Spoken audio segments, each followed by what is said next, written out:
Crush is here to teach you a lesson. I have so much energy in me, you don't stand a chance. Over time, you'll grow to understand my power.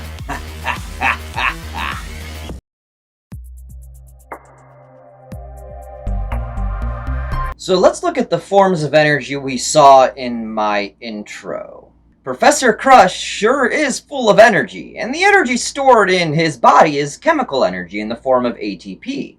That chemical energy is converted to kinetic energy when he moves around. The light is using electrical energy, and the filament inside is converting electrical energy into light energy. Professor Crush was very calculated when he said, "Over time, you'll grow to understand my power." That's because power is the amount of energy used per unit of time. Now, we went over the basics of energy in our ecology unit, but I want to quickly review them. Energy is the capacity to do work, like moving an object or heating it. And energy is described by the laws of thermodynamics. The first law of thermodynamics says that energy cannot be created or destroyed, but it can be converted. And the second law describes entropy, which, long story short, results in energy conversions not being perfectly efficient. There's a few types of energy, and they're really broken into two categories: potential energy and kinetic energy. Potential energy is stored energy. This is due to the position of an object or the energy stored within chemical bonds. Then there is kinetic energy, which is due to motion. Other forms of energy like heat energy, light energy, or electricity are all kinetic energy because they're all the movement of something, right? Light is the movement of photons, electricity is the movement of electrons, and heat is really just the kinetic energy of all moving particles. Let's take a look at this. When Professor Crush, picks up the log bar, and the log bar now has potential energy, gravitational potential energy due to its small position. When Mr. W drops the log bar, that potential energy has been converted into kinetic energy. There's a few different units for energy. The true SI unit for energy is the joule. But there's also the calorie and the kilocalorie, the British thermal unit, and the kilowatt hour. All of these are just units of energy and can technically be used interchangeably as long as you get the conversion correctly. Power is how much energy is used over time.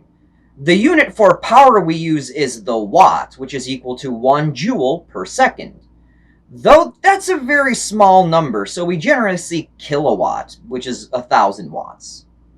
Let's see this in action.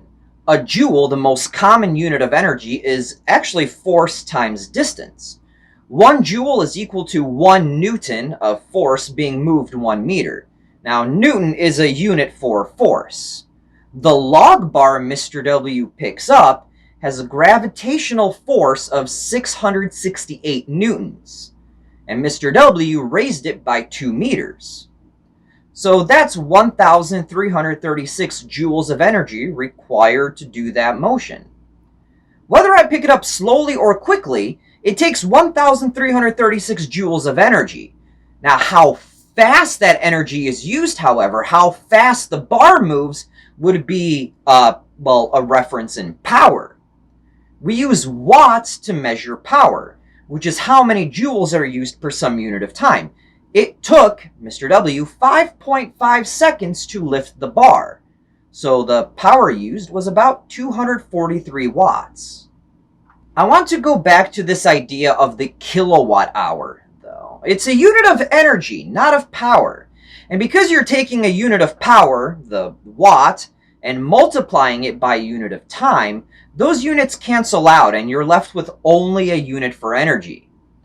Let's go ahead and take a look at 2 example problems that, to be honest, I recorded last year and I don't have the energy to do it again. Get it? More puns. A family has a total of 1,500 watts of light bulbs throughout their house. If they replace them with LED light bulbs, which are significantly more efficient than standard incandescent light bulbs, they use 90% less energy, The family will now use how many watts of electricity for their light bulbs? Well, we just said that LED bulbs use 90% less energy. So we're only using 10% of the original energy that we used, right? 90%, 100 minus 90 is 10.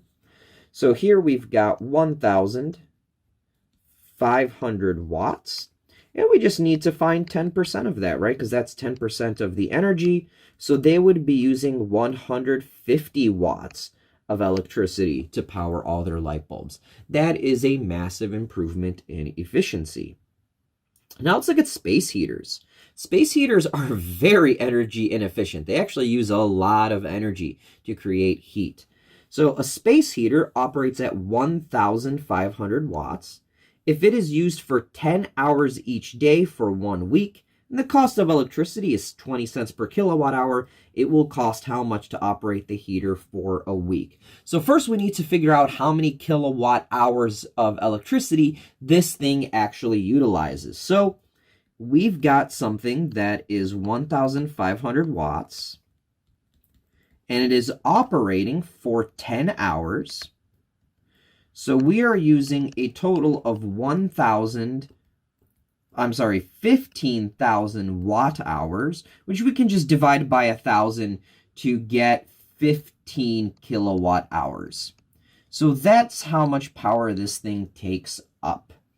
If energy costs 20 cents per kilowatt hour, 0.20, I'm just going to put that into a dollar mode, times 15 kilowatt hours, we are using about $3 per day worth of energy. There are 7 days in a week, times 7. So that space heater costs about $21 per week to operate. Yes, space heaters are very, very expensive and quite inefficient. I mean, multiply that out by the amount of time it's cold here in Chicago. $20 a week is a lot of money to power a space heater.